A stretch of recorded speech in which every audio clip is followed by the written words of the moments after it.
into it. Me and Mike, we had the opportunity of going and checking out a first preview of this at CinemaCon this year, and it was a very interesting presentation. I was excited for what it could be, but at the very least, I knew that this was going to be a spectacle. I anticipated this being a very entertaining ride. Blood and guts, rated R. I kind of knew that's what I was getting. I just didn't know if I would connect with any of the characters. I'd heard different rumblings from different people that they loved Denzel Washington in this film. And at the same exact time, some people kind of was wanting a little bit of something more.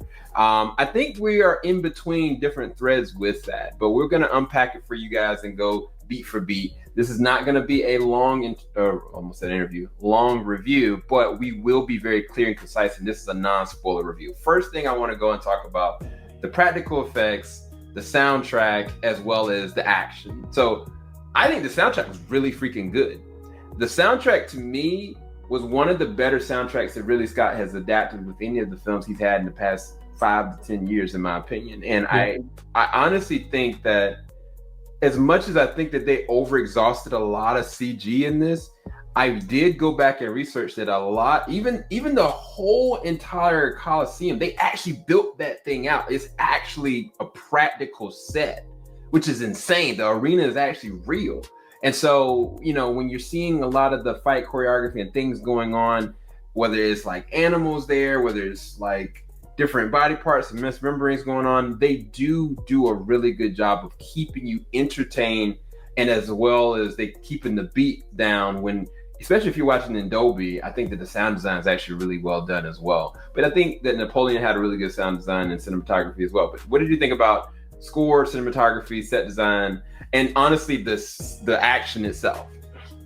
Yeah, I think, again, that's what Gladiator is known for. Again, I grew up on, the Spartacus, franchise on Stars. So, and that's like a bonding experience between me and my dad, watching that type of action, that gore, and everything like that. But with this, obviously influence of with the Gladiator, Gladiator set the tone and pace of the original film, in terms of that, creating that atmosphere, creating that, that setting, during that time. And with this film, it doesn't miss beats on that as well. Like the cinematography was magnificent. The sound design really, again, of action, explosions, too, as well as that arena style, creating that sense of, again, the atmosphere of the arena and everything like that, you being there. Again, we saw this film in IMAX, so with all that being enhanced on top of that with IMAX, it just made the experience more enjoyable. But yeah, I thought the visual effects and the score, some familiar themes if you have seen the first film, but again, it still I think was not. I know when the first trailer came out, everyone was upset about the Kanye, hip hop music. None of that stuff in this movie. None of that stuff in this movie. So you straight. It was just to build up hype, guys. Don't worry, it's an actual baseline score. But I think the next thing that is kind of pluses and negatives is going into the cast. The cast is honestly a very talented cast, and yes. I really knew very little about certain actors, and then some actors I was like, man, they're in this. I cannot wait. So Paul Mescal, I hadn't seen the movie that he would in. That it was kind of his breakout role up until recently.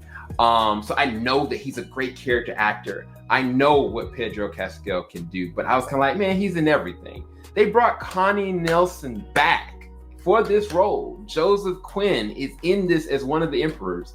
And so the highlight, of course, is Denzel Washington.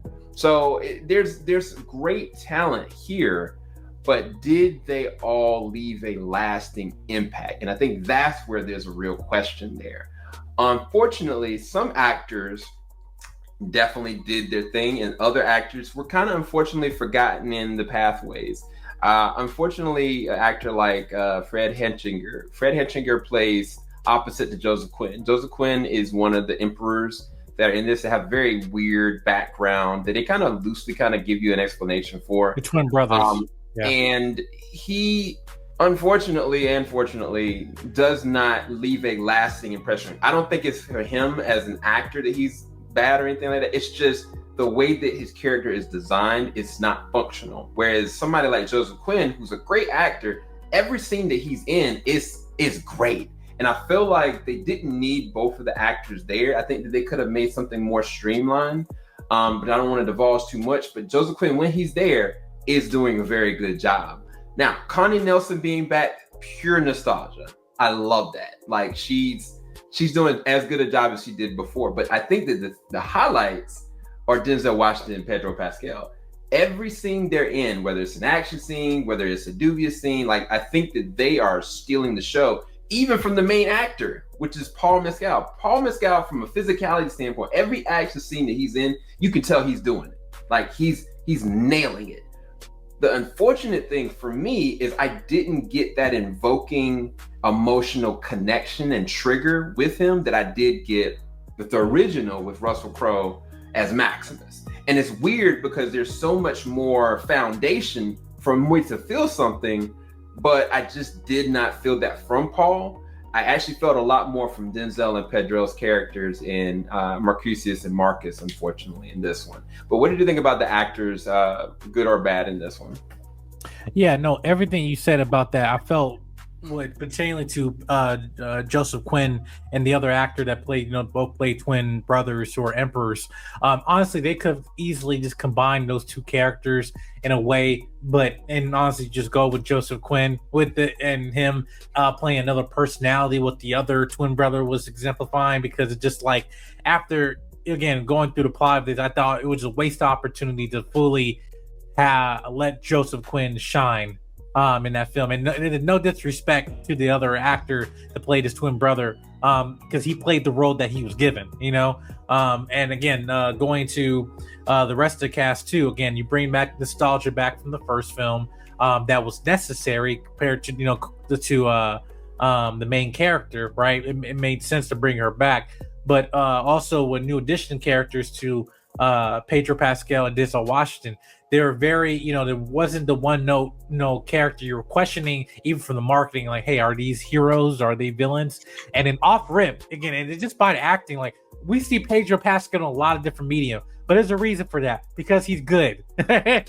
It's like, there's not, I understand a lot of people see him, like, he's Mr. Fantastic, he's Joel, he's, in Game of Thrones, he's in a lot of other properties, right? But, like, he's good as an actor and a good character actor, too. In terms of putting him in any different genres that he can deliver. And instantly we're thinking like, okay, he's doing these heinous acts, but then you're seeing from the performances from his face, like, oh wait, he doesn't actually enjoy doing this, or hey, this is actually not what someone in this position will feel like, the way he's feeling and stuff like that, right? So, and that's by the performance of just him, with his charisma, how he's carrying his presence on screen. Denzel Washington, on the hand, he did a very meticulous way of mannerisms, in his performance, the physical acting, again, just he was enjoying himself in this role.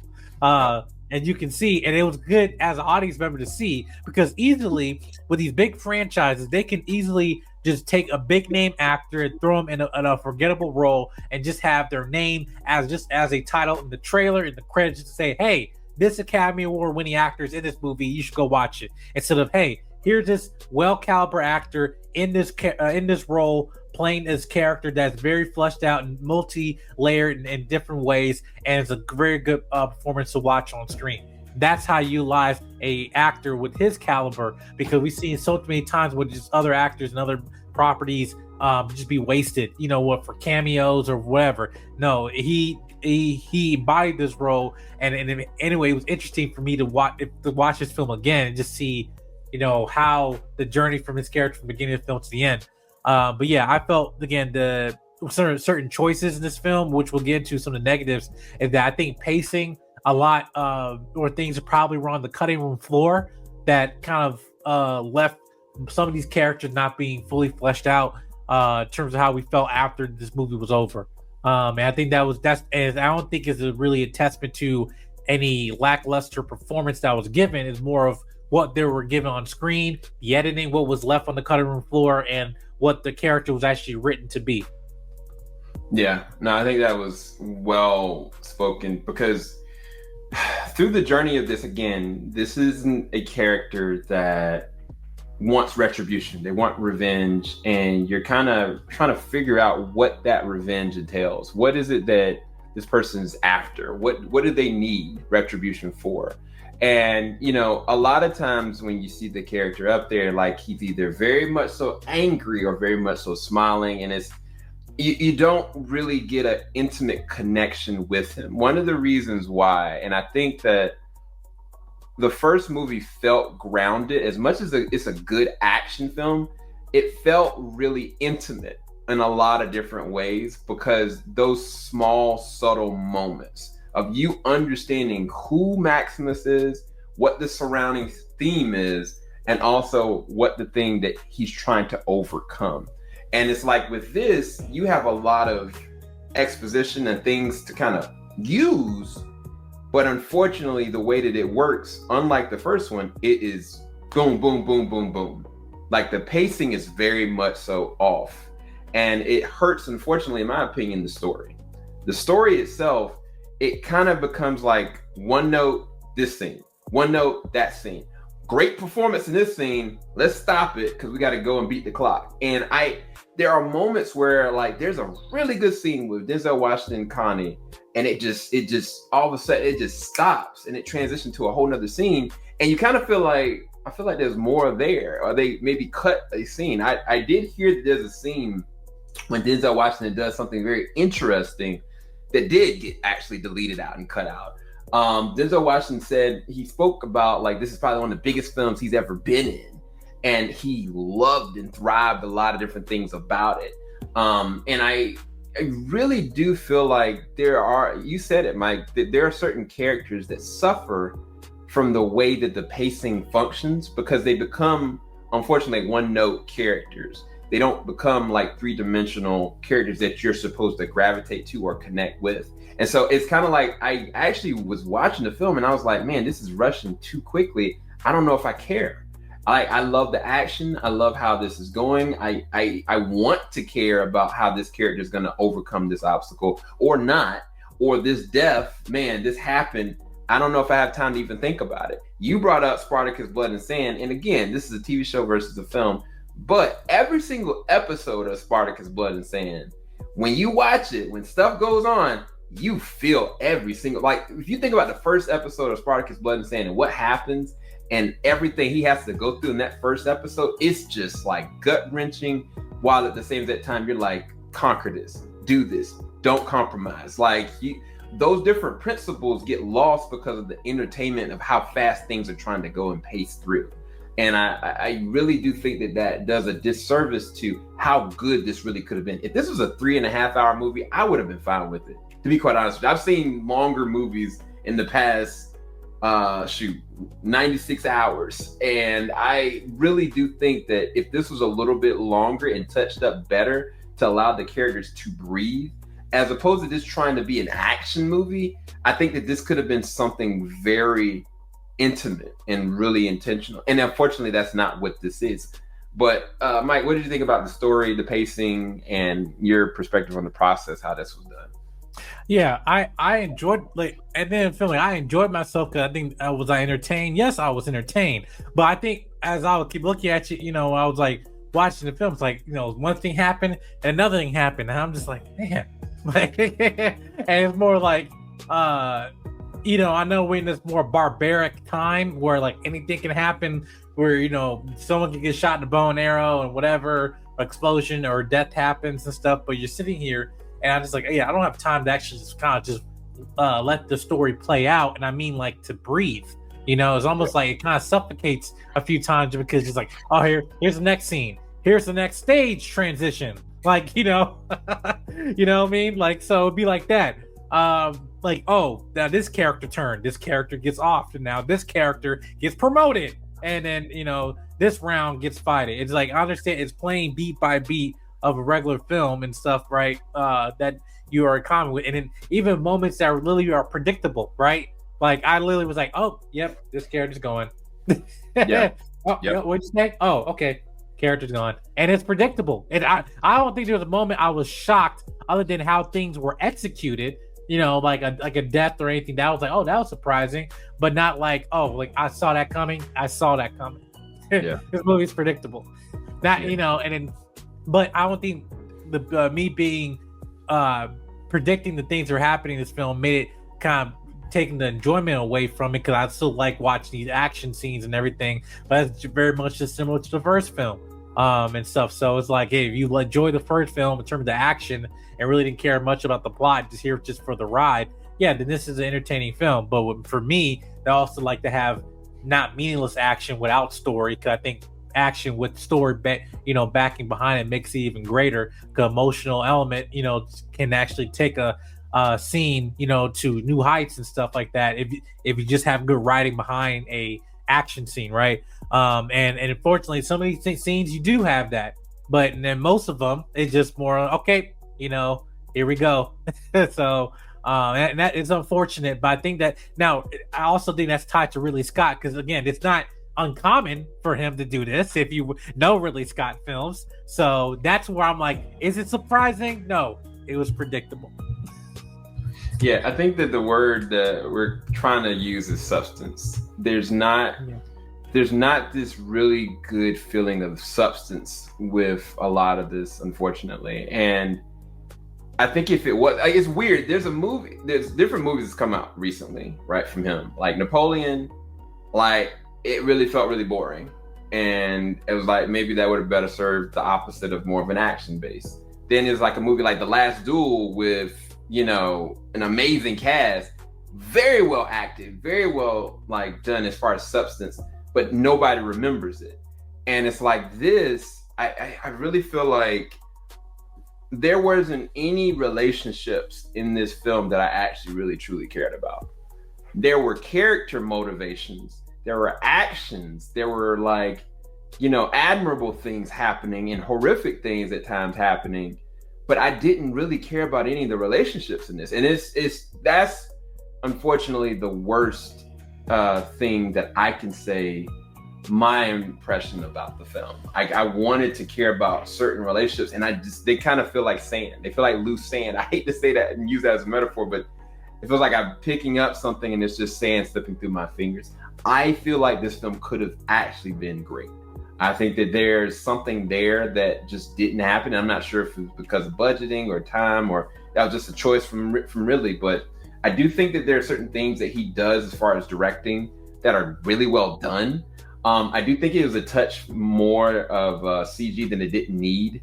Some stuff I would have just really preferred to have more practical, and I think that's one of the reasons why there's a nuance to the original that makes it feel so much more lively. And I think it goes back to like movies like Troy. Like we all remember, Brad Pitt versus Eric Bana's fight scene because of how practical it actually was. And right. I think the way that these fights happen, it was more on spectacle of like, well, how can we up the ante? How can we make this more worse? Versus like, let's stick in, like hone back a little bit. Let's focus on this fight. Because if I compared the fights in this to just two fights in Doom Part 2, dude, Doom Part 2's fights were better choreographed, better shot than the fights in Gladiator. And that's crazy because Gladiator is supposed to be the opposite. like it's no business.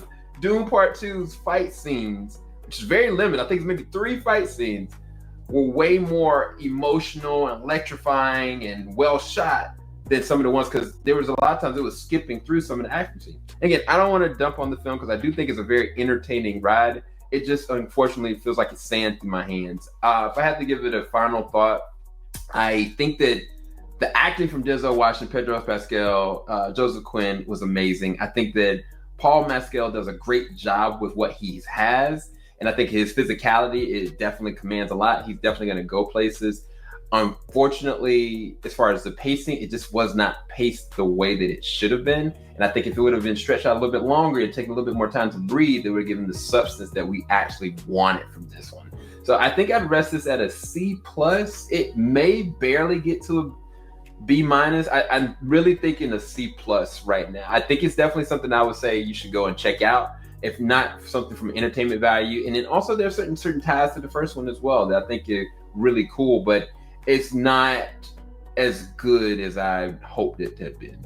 But what are your final thoughts, Mike, and rating? Uh-oh. I think you're muted, man. Sorry. I said I'll be surprised to say that, yeah, there's another film that's coming out this week at the same time as this that I think is better than this film. Which, when at CinemaCon, I couldn't even believe I would even be saying that. But hey, here we are. Yeah, I'm not gonna say nothing, but I'm not gonna say nothing. But hey, yeah, I'll just say that. Was I disappointed in terms of all with this film? Like, I feel like I have wasted time. No, I just feel like this film could have been way more better if it just had more better pacing in terms of fleshing out these characters. And also, it could be long. This is a 2 hour and 34-minute film, and it can get dragged on. For some people, might say they can shave off 20 minutes, and for me, I'm like, well, you can give me 20 minutes extra, on this. Yeah. Just to finish off, wrapping up this film nicely and everything. But aside from that, I had some great performances with Denzel Washington, Pedro Pascal, as well as everybody else, Joseph Quinn, everyone else in this cast. And I just want to see more of them. But yeah, I'll say I give this a C plus or B minus. I did enjoy myself. I probably will watch this movie again. Yeah, I just think that, all right, if you're just enjoying this film for what it is and just for entertainment value, go ahead. Are you trying to find this film as predecessor from the first film and succeeding it? No. And that's okay. That is what it is. But yeah, just don't go in having huge expectations like this is gonna knock things out of par and being, greater than the first film. No. But yeah.